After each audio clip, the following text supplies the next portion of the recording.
We are first introduced to Stas, a vampire living in the demon world. He is the boss of his territory in hell. He's an otaku obsessed with human culture, but most specifically Japanese culture. Soon after, his head enforcer Deku calls Stas to tell him that a young woman, Fuyumi, has wandered into the demon world, into Stas's territory. Instead of killing her, as Deku suggests, Stas eagerly has Fuyumi brought to his room. He instantly feels what he calls attraction to her. Not only the romantic liking of her, but his vampiristic instinct to suck her blood. While this is happening, a man is gathering a crowd advertising his business to sell large plant-like creatures. Although Deku quickly picks out the man and tells him that he needs to have permission to do business in Stas's territory, however, the plant seller's true intentions are to battle Stas for the control of his territory. Stas is alerted of this by Deku, and after much urging from Fuyumi, he goes down and easily defeats the plant seller. However, while this had happened, one of the murderous plants came up to Stas's room, where Fuyumi was, and ate and killed her. When Deku and Stas return to find her in this state, Stas no longer feels attraction to Fuyumi. He then vows to bring her back to life, even though he doesn't yet know how to go about this. Fuyumi then remembers how she arrived in the demon world, through a portal between the human world and the demon world called the Black Curtain. The appearance of this black curtain is very strange, because it is supposed to have closed once its owner has successfully traveled through it. Stas then decides he wishes to go to the human world along with Fuyumi. They then travel to see Mame and Sati in the Cafe Third Eye. When there, Stas asks the owners of the shop, Mame and Sati, what they would do about the human world. After Mame and Sati use their combined third eye to analyze the situation they are in, they tell Stas that though Fuyumi's existence is unstable, she should be fine. While there, Deku comes and introduces Mimic Yoshida to Stas, who wishes to join Stas's gang. Yoshida, as the name implies, is a mimic, who can transform his appearance into whoever he wants. When Stas and the others get into a predicament about how Stas will remain the territory boss if he travels with Fuyumi, they realize Yoshida is able to take Stas's place. With this, it seems that the preparations for traveling into the human world are complete. Fuyumi and Stas go to check out what Fuyumi says she traveled through, the Black Curtain. Though Stas is shocked by this, he quickly decides that he will go with Fuyumi to the human world. After passing through the curtain, they are transported into Fuyumi's room, in the human world. Soon after, Stas decides he wants to leave, and on the way out of her house, the two run into Fuyumi's father, Yanagi. Yanagi quickly questions where Fuyumi has been since she had gone missing, and why she returned with a boy of all things. To avoid further confusion, Stas sprays Yanagi with his saliva, which has his vampiric magic inside. By doing this, he's able to control the person without actually biting them. Because of this, Yanagi quickly dismisses Stas's appearance and welcomes them both home. Afterwards, Fuyumi and Stas arrive at Fuyumi's high school. After a little time there, Fuyumi begins to realize her situation as a ghost.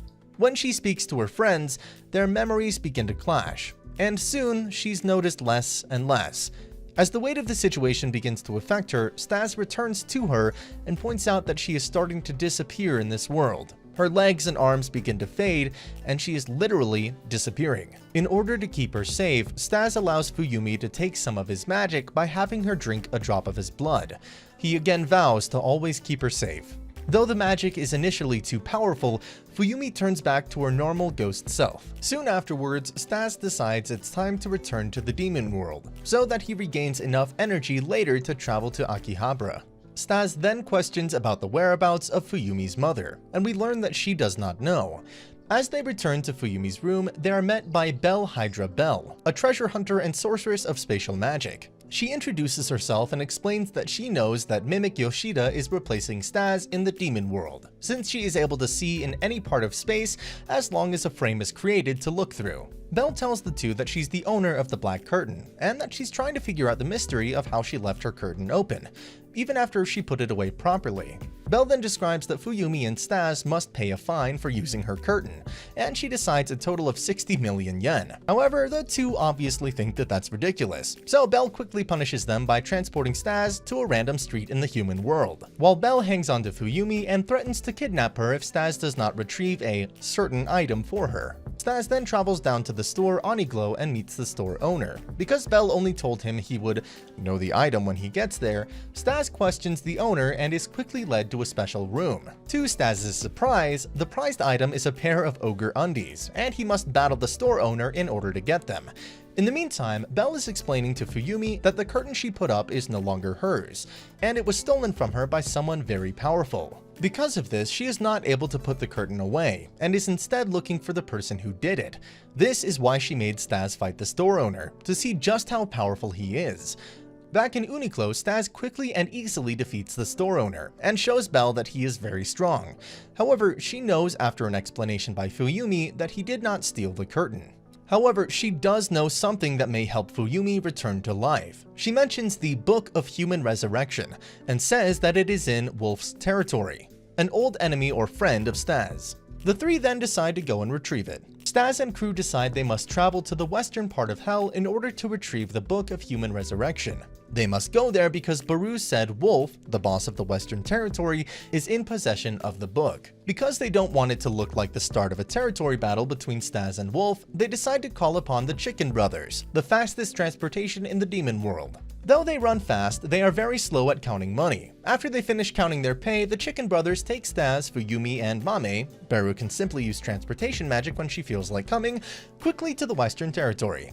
During the ride, Stas orders Mame to use his third eye to navigate a path to Wolf with the least amount of run-ins with others. However, Mame quickly realizes at the speed they're going, they will run head-on into Wolf and his two companions. Wolf and company, who soon see the carriage approaching, also realize they are on a collision course. Despite this, Wolf calmly uses his brute strength to slice the carriage in half. After quick introductions from the two longtime friends, Stas learns that Wolf does not have the book. Instead, he asks Wolf to aid his search using his influence over the territory. But to do this, Stas will have to win a competition between him and Wolf. After hearing this, Fuyumi is worried about the outcome, seeming as if she was the decided prize if Stas loses. However, Stas coolly explains that the competition will be a bowling match, and with his magic that can affect things at distances, he will be able to control the ball to his liking. They then go to begin the match with Wolf, and realize that Stas misheard, and the competition is actually boxing. Because of Wolf's physical magic affecting his strength, Wolf is at a clear advantage. The match soon begins, and Stas is quickly showing signs of losing. After a few minutes of getting beaten up, something happens to Wolf that causes him to become fatigued. Earlier in the match, Stas had grabbed onto Wolf and used this chance to bite Wolf and leave his tooth pierced into his skin. And that's the end of the video.